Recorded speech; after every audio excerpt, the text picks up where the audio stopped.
Hello, kiddos. Tis your boy, and I felt like it was appropriate for a spooky day to have a very spooky swimsuit while we're doing a spooky soak. If you spend any time on my channel outside of lives, you will know that I be thinking. I mean, even on lives, I talk about thinking a lot. I spend a lot of time thinking, and I do stuff like this. Well, not like this, but like I write stuff like this that I'm about to read. And I think I will talk about it just because there has been some evolution over time pertaining to this particular subject. It's an interesting concept, being known. And I suppose we should just go ahead and get into it. For all returning customers, all my kiddos, my homies, all the compatriots out there that have been around for a little bit, this is A Mouth Words, and it is titled IKR. Being known carries an inherent discomfort, a pervasive pressure that weighs on a person both consciously and subconsciously. It laps like heatless flame and gnaws like toothless maw at the corners of your identity, blurring the edges in ways over which you have no control, yet are almost imperceptible enough to make you feel as though it's all in your head. And it is, after all.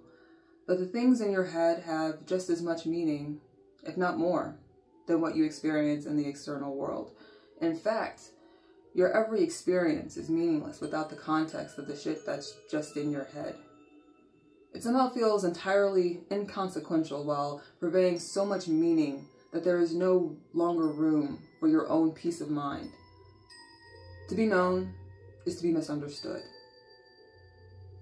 But there is no misunderstanding without knowledge, no way for information to be lost in translation when there's no communication, nothing to be improperly translated. But is it better for knowledge not to be shared over being misinterpreted? That's ridiculous. And still, it is exhausting to be known. It's the weight of what you're not, the weight of being known and simultaneously unknown, the onus being entirely on you, the subject of said knowledge, to ensure its often subjective accuracy. It's tedious, bordering on maddening, when you are unable to see your reflection in a mirror that is someone else. There is something inherently distressing about it. I have a hard time articulating it, but it is a discomfort I have lived with and continue to live with on a daily basis. A seemingly innocuous strain of self-assassination on an ever-broadening scale. I'd rather be ignored than misunderstood. Is that the petulant whining of a child who wishes not to do the work necessary to be known in any meaningful way? Or is it the disillusioned ramblings of someone who was never equipped with the tools to properly convey who they are, both to the world and to themselves? I feel as though I have the tools, just not the right ones, as though I wasn't made for consumption of the general populace. I don't believe I am who others perceive me to be, but am I anyone without being perceived by them? Am I merely a figment of my own imagination? It seems pointless, but I also feel the more lenses that I am seen through, the more warped the picture becomes. Rather than bringing clarity, additional perspectives have only succeeded in further distorting the image. And perhaps if I don't want to be distressed by the caricature, then I shouldn't look at it. It'd be easy if it was just the world at large who I could ignore. However, I find that those closest to me seem to be the least equipped to understand who it is I am. And it's probably less their fault than it is mine, or perhaps their deficiency in presenting themselves as individuals to be confided in, fueling a resentment to withhold information that seemingly doesn't want to be engaged with, irrespective of the reason. I have been starving for decades, throwing my proverbial thought balls into the abyss, hoping that someone, somewhere, would throw one back. It is the only form of intimacy I feel even remotely comfortable in exercising, yet it is the only one seldom afforded to me, allowing others to be foisted upon me to my continued dismay. I've never considered myself extraordinary by any measure of the term, though I've never been normal. I still remain quite unremarkable. I do fear that being who I am, where I am, when I am, is reason enough for me to never be truly understood. So that is IKR. And I wrote this probably 3 or 4 years ago. At the time, I was just having a very hard time feeling understood. And I still feel like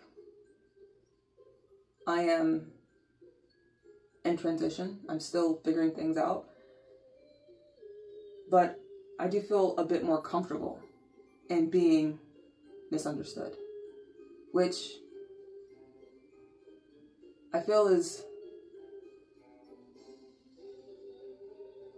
just really a measure, a barometer for my own knowledge of self, my own self-confidence and self-assuredness.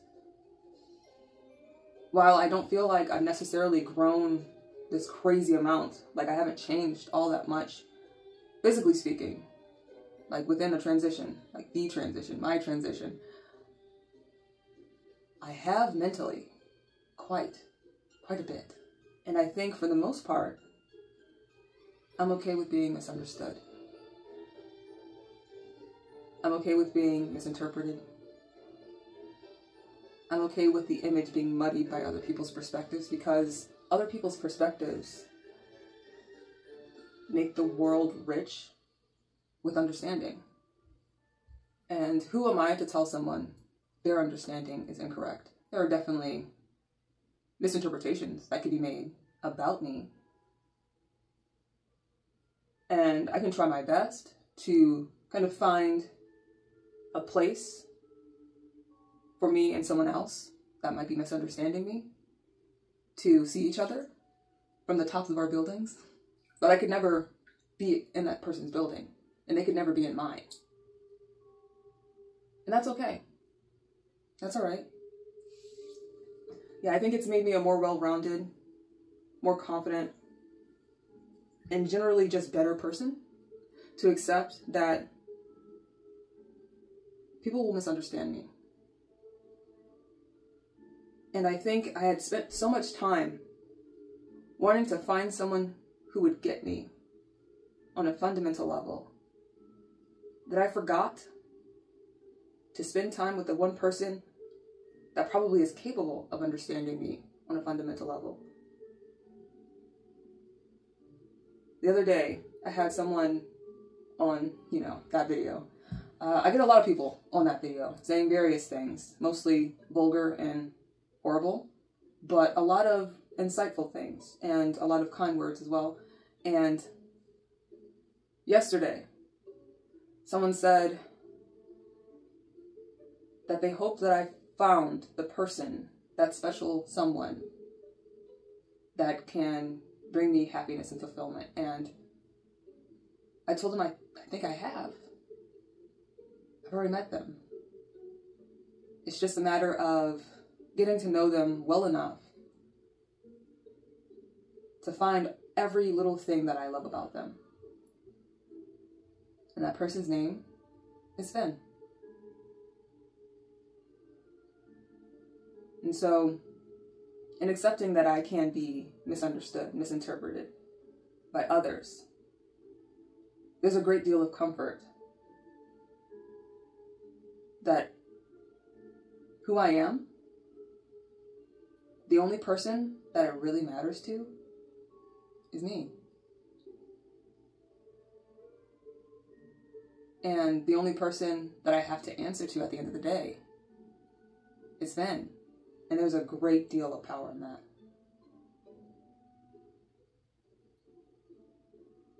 Because for a very long time, I felt this, not just resentment, just outright misanthropy, hatred towards people who just didn't get it, just won't get it, and their capacity to understand who I am. It isn't on them. It's not their fault that they don't get it. But it very much felt like this odd and exhausting and horrible form of interpersonal cannibalism. Like I was being eaten alive by these perceptions that aren't me. But you can choose. You can choose what things you take in. You can choose to guard your peace like a dragon hoarding gold. My gold is my peace. And I don't think I completely embraced that. I would say it, but I didn't embrace it entirely until I let go of this ever pervasive, ever aching need to be understood. And so I concentrate my energy, my time, on things that are worth my time. And that's getting to understand myself. Because when you're worrying about what other people are thinking, that's not helping you to grow. That's not building you. Like when people are tearing you down, I hate to say it, but like, what doesn't kill you makes you stronger? That's bullshit. What doesn't kill you makes you think. But you can always think. You can always question. You can always be curious and want to discover new things about yourself. You don't need to hurt to learn. And so today, on this very spooky day, I encourage you to think, to learn, to figure out who it is that you are. Because at the end of the day, that's what matters too. And you owe it to yourself. And I think you'll find life just feels a bit less mired in bullshit when you let go of what other people think and how other people are misunderstanding you. Because the right people figure it out. When you give yourself the tools to better express yourself, to better know yourself, to access those feelings and thoughts, yeah, the right people will come along. They gravitate towards that shit. It's like Stan users. We find each other. And yeah, I hope you find you. Because I'm definitely finding myself. But yeah, that was it. That was my soapbox for the day. Yeah, y'all stay spooky. Enjoy your Halloween. Enjoy the week, the month, the year, and treat every day like it's your day, because it is. And when you fail, that's just another opportunity to succeed. When you don't do, that's the only time you fail. So, fail to fail. Till next time, kiddos. Stay spooky.